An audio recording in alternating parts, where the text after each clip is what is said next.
Okay, team, this week we are going over the ditch again, and we are talking to Trevor Dennis. Some of you might know this fella.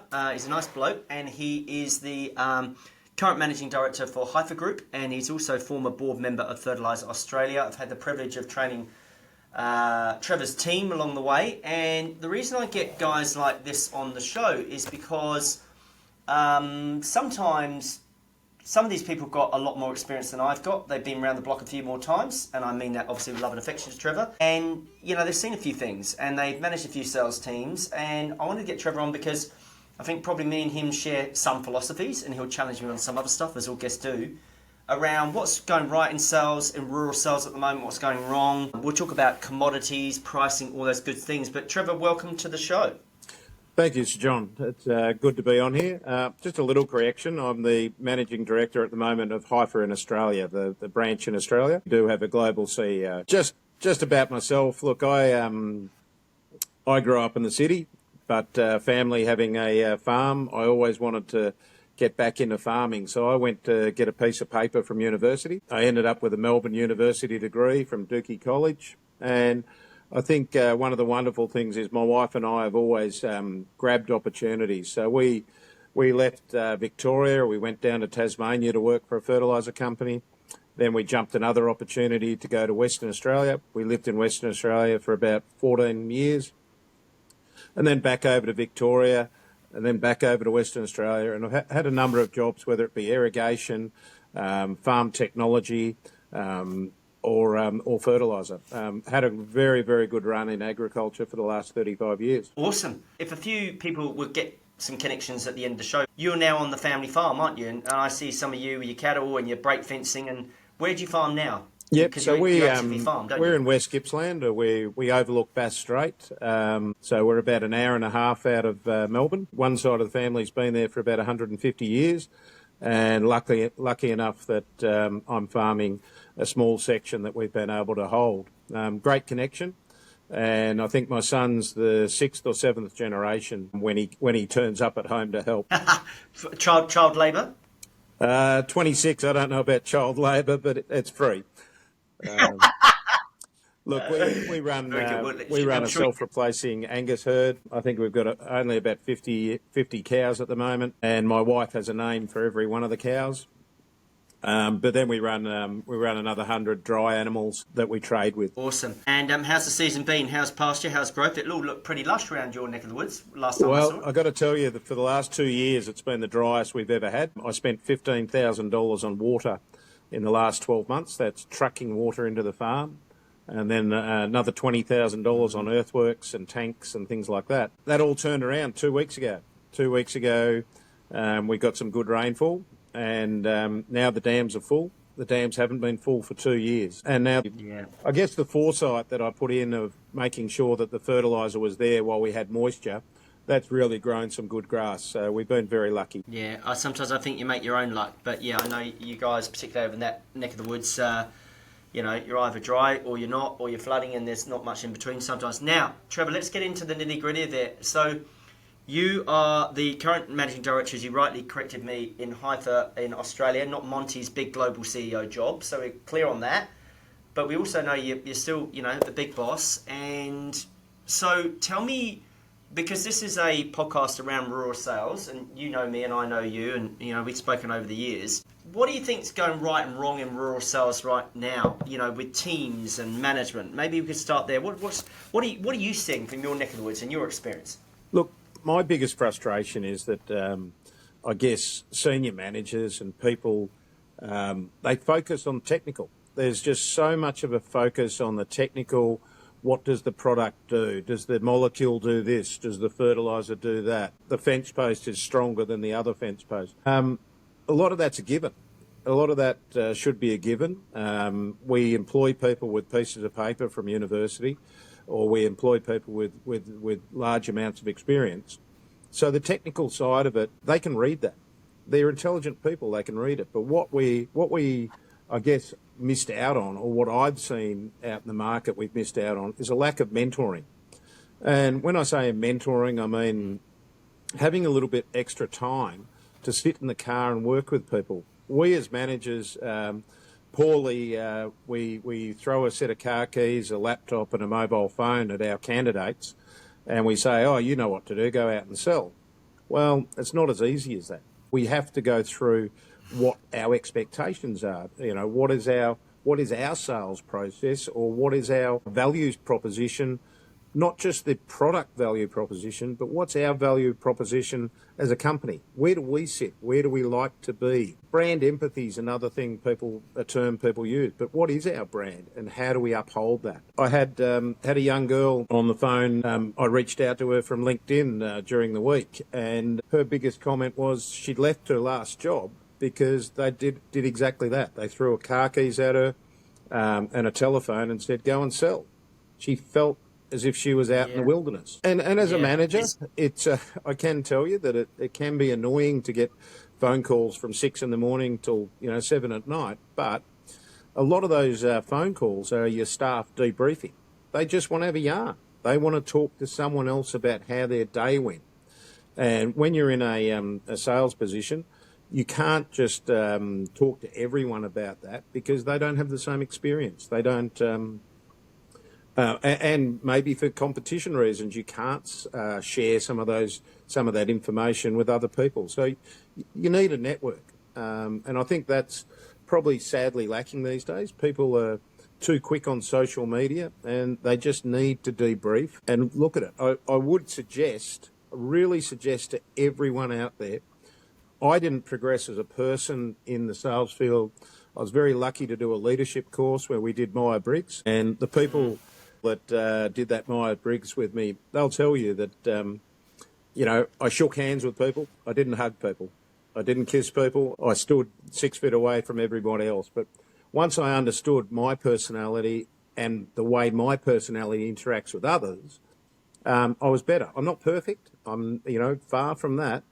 But I had a better approach. So I became more attuned with myself.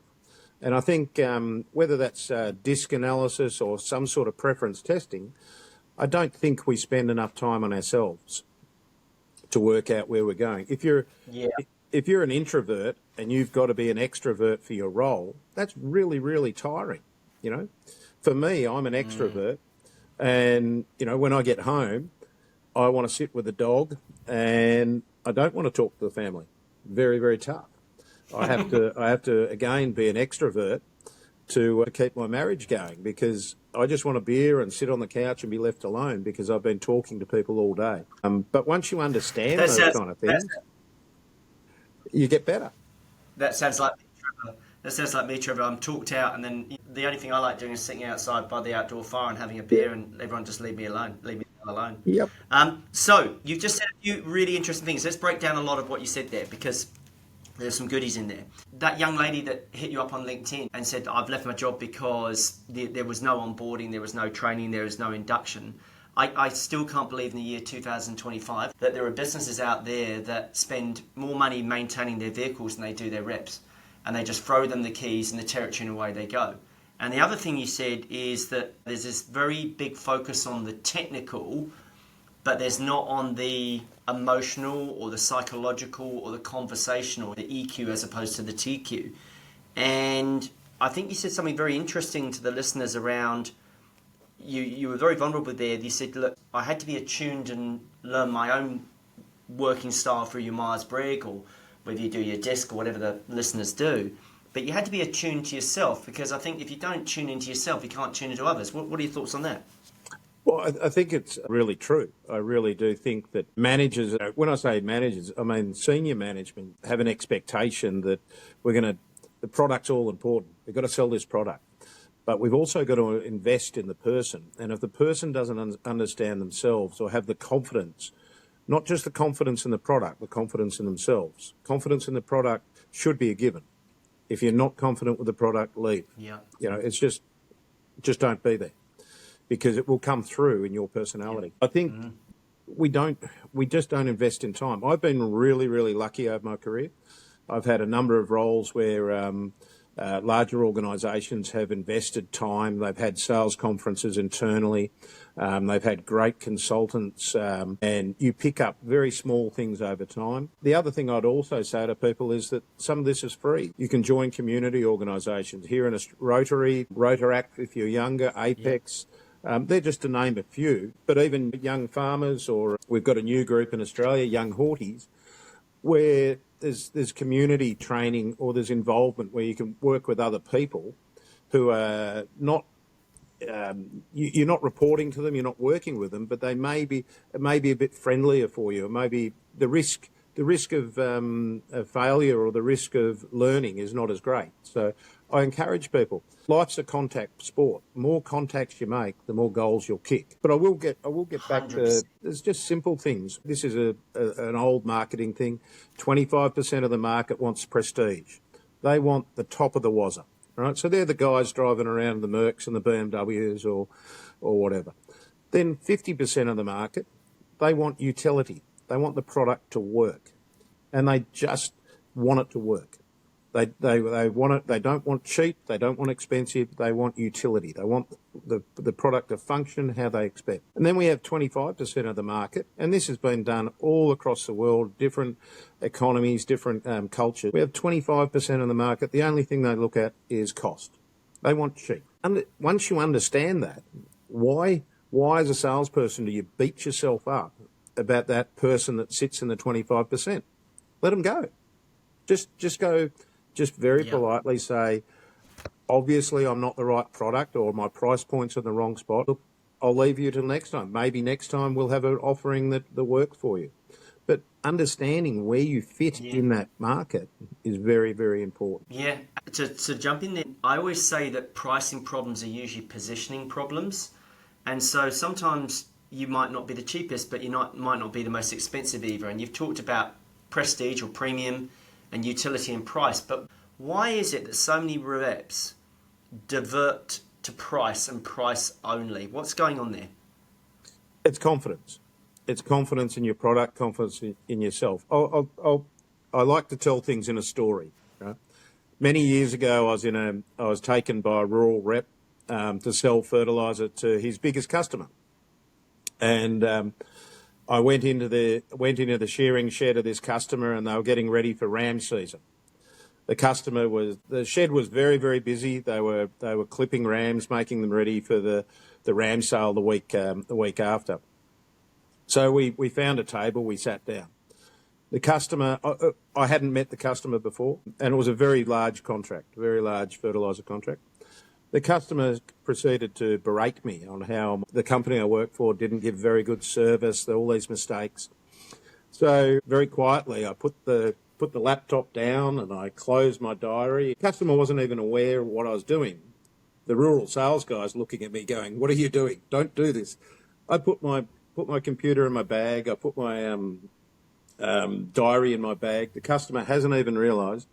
I stood up and I said to the guy, "Thank you very much for your time. Obviously, we've made so many mistakes in the past. I don't want to waste your time." And the guy looked at me straight in the face. He said, "What are you doing?" I said, "Well, I don't want to waste your time. I'll go. You've just told me how bad we are and blah, blah, blah." The guy, I called his bluff. A risky moment, but I called his bluff, and he asked me, he said, No, I just wanted to vent. I wanted to vent about all these things. Sit down, we need to write the contract. So we wrote the contract, and luckily enough for me, that person, I never went to the shearing shed again. I was invited to the house for lunch. Believe that I was one of the only reps that was ever invited. I can tell a number of stories of that, but you have to be confident in yourself. You're not there as a kicking or a whipping boy for somebody else or girl. You're there for an important issue, and the customer knows why you're there. You don't have to blurt out all your product details. You don't have to blurt out your sales spiel immediately. Get to know the person, and really get to know the person. Get to know what floats their boat. I had one staff member. I said to them, for the first 6 months when you start, I don't want you to sell anything. Don't sell anything. Don't talk about price. If something comes up, come back to me and we'll work through it. That person just couldn't understand it, and we both parted company after a period. It just you can't push the envelope. You can't badger people. People do not buy because you badger them. They don't buy. The only time, have a look at the internet. The internet's full of, oh, we have a sale today. Click out of that internet thing where it says that it's X amount of money and then click back and you'll find that the price changes each time. Really clever internet marketing, but that's not people doing business. And in agriculture, with the larger items, we're talking about longer term relationships, and we've got to form relationships and we've got to form trust. The other one is you must do what you say you do. I'll tell another story. A guy that I know, I think he still runs a shop. I met him in Western Australia. His mum and dad were from a place called Narrogin. Both he and his brother worked for a rural outlet. And let's just call the guy's name Grant. Grant said to me, he said his biggest success was getting back to people. So if someone came into the store and said, look, I need a price on a 23,000 litre tank, I need a price on that. If he hadn't got the price by 5 o'clock that afternoon, he would ring the person and say, I haven't forgotten you. I haven't forgotten you. I'm still chasing up that price or the availability or whatever it was. And the person would sit there and go, wow, you rang me back to tell me that? Most people just forget, and I'll have to come in the shop again. That guy... It's not difficult. Sorry. It's not difficult. It's not really difficult. simple. Sorry. It seems like Trevor's old school, but the thing is, it's just doing the basics brilliantly. And what you're saying here is like people buy into the person way before the badge, the brand, or the business, right? You and I violently agree on that. And so next question is, where do you think confidence comes from? This confidence where you can hold your own and not get beaten around on price. And we're not being rude, but we're standing on our 2 feet in our own light, and just we're not going to be their whipping boy, as you say. So where do you think that confidence comes from? Now you've really nailed it. Look, I don't know. I think some of that is the inane makeup of some individuals. They love selling. I love selling. I love talking to people, love being with people. And some people don't. Some people don't have that confidence. But being safe, you make a mistake, that's fine. One of the things that as a manager, you should always look out for. If your staff are not making mistakes, they're not having a crack. And if they're not having a crack, they're not going to the next level. So if you've got that staff member that comes to you every second week and's made a mistake, as long as the mistakes are not the same mistakes every time, generally you'll find that person is they're going forward because they're pushing the envelope, they're trying. But to answer your question, I don't know whether it's just an inane thing people have or whether we can actually train them. I think some of your programs do train people to have more confidence and get out there more. But I would challenge our industry. I was very lucky. I had a guy called Peter Coop who was born the same year as my father in 1936. And Peter was a mentor to me. I don't see a lot of mentoring out there anymore. And I'd probably say to a lot of organisations, grab some of the older guys, give them a little bit of time to spend with the younger guys and girls. I mean, when I say guys, I mean female too. And just have that time to mentor. Again, another story with a rural guy. I'm selling fertiliser because that's what I was doing. We walk in the door and I said to the guy, I said, well, you didn't ask about the horses out there and you didn't ask about the dogs. And he goes, what do you mean? I said, well, why didn't you ask whether he had enough dog nuts, dog food to feed the dogs, or whether he needed some chaff or some oats for the horse? And the guy looked at me and goes, I didn't see the dog and I didn't see the horse. You've got to open your eyes and look around. What are the other opportunities? It's not hard. 100%.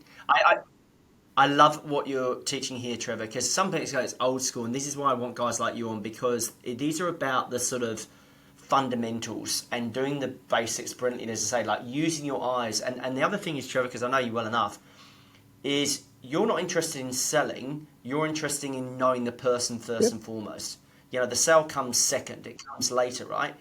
You're not going to, from my training, it's like we say you sell slow to sell fast. and I teach people to be more interested in the person in front of them than the product or service they sell. And I think that is almost like a lost art. And I'm not exactly a spring chicken myself these days. I'm 51, 52 next year, and I just go, some of this stuff is so common sense for me. It's like a person wants to be seen, heard, understood, recognised, not pissing their pocket, not false flattery, but asking them questions. But people seem so, and I think it's a failure of management. There's just so much pressure to sell. And I admire someone like you that says with a new recruit, hey, for the first 6 months, I don't want you to sell. I don't want you to even go near product. I want you to just build relationships, understand your patch, understand your network. And people, that's like a foreign concept, you know. It's very hard for them to understand. It's very hard for them. You know, because the more you try to sell, the less you do sell, right? And you know that, and I know that. Sorry, I cut in. No, people know why you're there. I mean, they see the shirt that you're wearing. They see the sign maybe on the car door or something like that. They know why you're there. They know what you're up to. And on the same thing, none of us want a hard sell. Think about when you're walking through the shopping centre and you see that person that's trying to get a donation for something. What do? We avert, we look the other way, and we walk around them. It's no different when we're on a farm or in a rural business. The person sitting there going, don't give me a hard time. I don't need a hard time. The other thing, here's one that I'm going to give a real sneak preview into my thoughts, give away a little bit of my secret magic, if you like. For the rural reps, if you're selling to a store or you're selling to someone else in business, try and find out their KPIs, right? Don't think about selling, try and think about their KPIs. So what are the key performance indicators that their company has given them? All right. So one of the examples is that a lot of stores, if their management's quite innovative, they'll sit there and say, we want to see X amount of product trials or demonstrations. We want to see a field day held, or we want to see a grower dinner. If you're a rep, try and facilitate those things, because the more you help that person achieve their goals internally, the more important you are to their journey. Now, that's the secret herbs and spices that I look at. Find their KPIs, help them do it. Sales are not the only KPI. Sales will drop out. Well, what good advice. What good advice there. Team, what Trevor's saying is you're focusing on the service side before the sales side. I call it serve to sell. And Trevor knows what I'm talking about, and a few of you might know what I'm talking about. But what you're trying to do is work out what is it that store needs, how are they being measured and managed in terms of KPIs by the head office, and how can you serve them to achieve those numbers. And then funny thing, Trevor, there's this bloody amazing thing happens. A sale follows. But, we're so focused on self-orientation, on our own self-interest, we forget about the self-interest of the branch manager or the store manager or whoever it happens to be, right? And it just blows my mind that people don't understand. That is a very, very good piece of advice, team. Now, next question. Trevor, story man. Tell me, what's one of the hardest sales lessons you've ever learned? Hardest sales when you're a young buck. When you're a young buckaroo. I've got a couple there. One was... I'm sure Christine wouldn't mind me mentioning her name, but the lady's name was Christine Heim in Williams, Western Australia. And I was at the back door one day and I had a bunch of soil tests and no one was there. And I was just walking back to my car as Christine drove in with the kids. And I turned around and I said, Chris, I've just put the soil test there. I can't remember the husband's name. I just put the soil test there. If the husband wants to go through them with me, give me a ring. And Chris, I didn't know it at the time, but she's tertiary qualified in agriculture. And she said, Trevor, just stop there for a sec. And I was about 25. And she said, let's just establish one thing. If either of us would like to go through the soil tests with you, one of us will ring you, but, we're both the farm managers. And I took that really personally because I never thought about it. And I didn't treat her. I didn't do it on purpose. It was just a lack of understanding. You hadn't been trained. But I didn't probe. I didn't probe or ask enough questions to see who went through the soil tests. So I got Yeah. sat on my ass, but I recovered. About 9 months later, we ran a Women in Farming Day. Yeah, and this is back in about 1997 or 98, so well before the Well curve. done. We ran a Women in Farming Day. And I was out the back with the kids. I was doing the colouring in, and I was doing the getting the little drinks and the fairy bread and things, while the ladies were out the front listening to a heap of guest speakers that I'd organised. I'm pretty proud of that, but I also learned. Yeah. Also, some of the other things is one time I had a manager working with me, and I must have had a feeling that there was half a dozen customers that didn't like me. And I sent this manager, I said, look, can you help me? He was sent to help me during a contract season. So he went out to see half a dozen of these customers, and he was a friend at the time, and he came back and he said, oh, you've got a bit of an issue with three out of the 6 people he went to see. And what I learnt from that is that I can't be liked by everyone. And there's things that I did or perceptions that people had of me that they weren't comfortable with me. So for me to return to their houses, remembering the business is the house on a farm, was counterproductive. So it was better for me to find other ways to deal with those people. Out of the 3 people that I had reported issues, 2 of them kept on dealing with us, but we found another way to do it. So it wasn't through me. It was through me, but it wasn't me visiting. And that's cool. Yeah. We don't get along with everyone. That's fine. But you've got to learn No, we to, don't. again, see those signals and back off. Yeah, I think those are 2 great lessons there around, self-awareness and, maybe thinking the best way or another way of going around it rather than sort of taking it personally, being offended. I mean, join the club. I'm not everyone's cup of tea either. I'm going to be challenging. I'm going to be confronting when I train people, and it's not going to be all fairy bed and fairies with me. Sometimes I'm going to ask the difficult questions when I'm coaching people, and holding them accountable. But and the other thing is that trick for young players: never ever assume. Never assume unless you ask and identify the buying committee. And I congratulate you guys for being ahead of the curve, like you say, because obviously agricultural women and rural women these days, they are very much front and centre and the joint CFO or CEO of that household. And I'm sure it's the same in yours, and it's certainly the same in mine. You said something very interesting around encouraging your peers to make and take time to mentor your team. Now, I think a lot of sales managers are what I call spreadsheet managers. They don't get out behind their desk, go in the truck, watch their team interact with their customers.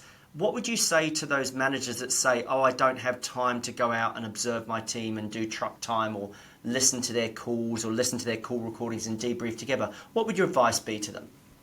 That's simple. Find another job. And I mean that. If you can't make that time and you can't make that investment, you're up the ladder, you're getting paid a bit more. It's not a 9-to-5 job. You've got to suck up that travel. You've got to suck up that motel room, and you've got to do your work at night. That's as simple as that. You have to spend time. You have to spend time. It's the downloading. You need to know chipping a guy. These kind of same people will chip a guy over having 2 beers at night on their expenses, but they don't realise that same person's made them $10,000 that day by being out there in the field. Empathy. You've got to have empathy. These guys are out there travelling. They're away from home, and you can pick up whether they're stressed. You can pick up their interactions. It might be a really simple thing like, again, another story. I took a manager out with me one day, and we got invited to the house, and he sat at the head of the table in a guy's house, and you could see the farmer twitching. That's my seat. And If you're in my seat, it's like Goldilocks and the 3 bears. yeah, you just don't. Well, it's a simple one. Do never sit down at a table. Ask the farmer or even a branch manager of a store or something, where would you like me to sit? Because to some people, the prestige of the head of the table or to the side where all their things are, or whatever it is, that's really important. So if you can't take the time to be out in the field and to put up with the same things that your guys and girls are putting up with, you have to think about. One more story on that though. I had a friend of mine, Liz Easton. and Liz is over in Western Australia. She said to me one day after a field day, she said, it's all right for you guys, you know, when you organise a field day, you all go and have a pee over in the fence over there with the trees. She goes, what about me? I've got to go and ask the farmer's wife if I can go into the house. Something I never thought about again, but we in these days where we're more and more equality out there, we've got to think about the other people. If you're holding a field day and you're expecting women and men, think about the women. Think about where are they going to have a pee, or just really simple things about thinking of people. Now, Trevor, I want to ask another question. I really love your answers or get another job. So if you don't make time for your team, often they won't make time for you. And I think I talk about watching the game live, because I often think reps will edit and provide you with the highlights. They won't provide you with the lowlights because they like to self-present. They want to portray themselves in the best possible light. But seeing is believing.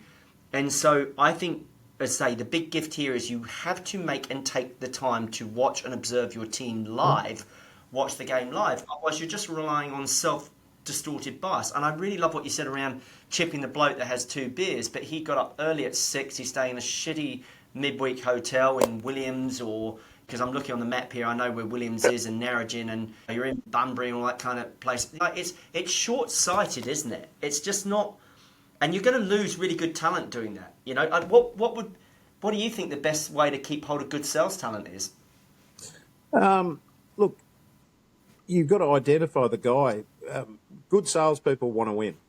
They want to win, you know, and that winning might be the best, might be winning against your competitor, but it can also be winning internally. Keeping score, you know, we're in a participation era where everyone gets a medal, everyone gets a ribbon. That's rubbish. You know, if you think that in sales, you won't have a job. We've got to get out there. We've got to do the best we can to get the runs on the board. So having small little challenges, giving awards, you know, just ringing a bloke up and a woman up at the end of the week and saying, "Hey, your sales figures are amazing," or "I understand you had a big week travelling. I understand that you didn't write as many orders as you wanted, but it'll come." Mentor the people. The way I see it, Sir John, is that as a manager, your key role is to build the foundation. The worker or the sales people, they will build the house or the structure that they want. But if it doesn't have a strong foundation, you can't build a strong structure on top. So our job is to give them all the tools. Another example is we have a lot of problems here in Australia with mobile phone coverage. So with our team, we went and bought Starlink Mini. We put Starlink Mini in the car. There's no excuse. Our phones will work. You know, some managers would say, "Oh, $98 a month. I'm not spending $98 a month." Well, one phone call that you get and you get the order pays for that. Just think about that. In 30 days, you only need one call. Totally. This is the long-term view in this spreadsheet manager. And the other thing is, if you've got women or men and their car breaks down, they're middle of nowhere, there's a safety thing here as well. They've got to be able to make... Because in New Zealand here, we've got very, very crap reception. Trevor, I'm being cheeky. I've got another question for you before we love and leave each other. Have you got any more secret herbs and spices, some of your magic tricks on recruitment? Any tips for managers and peers that are listening to this on recruitment? What have you learned about recruiting salespeople? Word of mouth. You know, word of mouth from your network is a really good one. And don't be frightened of going outside your puddle. So there might be a really good person, I don't know, photocopiers or something like that, or a relationship manager in another area. As long as they've got a rural empathy, you can bring them on board. But it's attitude first. Pieces of paper I'm not really interested in. All organisations are fixated. Look at all the ads. They'll sit there and go, must be degree qualified, must be this, must be that. It's a person's attitude is the biggest thing. And in an interview, conversely, in an interview, most of the time, if you're a candidate in an interview, you've got the qualifications, otherwise you wouldn't have the interview. Understand that the interviewer's looking to see whether you fit. Just, are you going to get along with the other guys? Am I going to get along with you? But the one thing that we have to train ourselves as managers not to do, and that is always look for a replication of ourselves. All right, diversity is healthy. We've got to get some differences out there. Otherwise, I don't want to hear my opinion out of someone else all the time. I want to hear their opinion so that I can make a really good judgment. So when you're recruiting, don't be frightened of getting someone different. Yeah, lovely. That's such good advice. And also, don't get just yes men or women and have a diversity who are going to challenge you. Because it's often I get clients go, oh yeah, I don't mind being challenged, Engine. And then they find it challenging. And I said, you're the wrong client. You know, it's like, and also, you know, if someone's in a recruitment situation, and sometimes I'm not a recruitment agent, but I vet and help people, you know, vet their potential sales managers or sales reps. I'm always interested in the questions they ask me. Like, what questions have you got for me? And it's an expectation I've got questions. Yeah. And their questions tell me their intent. Have they done their homework? Have they been thinking about me? And their questions tell me everything, not their answers. Because salespeople are very persuasive, Trevor. You've recruited tons of them, you know, and I've done a few of them, and it's like they're very persuasive. Like, what's their walk? Setting them a live brief or a test case as well, watching how they think, how do they approach things, look at their walk versus their talk. Trevor, absolute gold in some of these little stories that you're telling us. How do people get hold of you? How do they connect with you? Maybe people want to talk to you about how you mentor your sales team, but like, you know, they want to talk to you more, have another conversation. Where's the best place? Is it LinkedIn that they should connect with you? Look, I think LinkedIn's probably the best way to find me. The picture's a little bit older. I'm a little bit younger in the picture, but I still look the same. So Trevor Dennis on LinkedIn. One day I'll change that picture. I like it.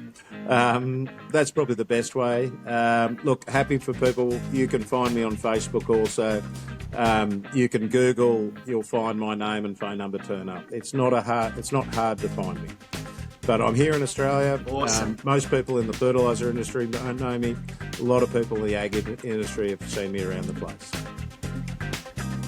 Yeah, awesome, Trevor. Thanks for being so generous, sharing your wisdom with us. I love how you answer your questions so directly, so honestly. You've got very good self-awareness. You're a very curious fellow. I've always learnt something every time I talk to you, and thanks for sharing more of your gems with our listeners. Thank you for your time too also. Thank you, Trevor.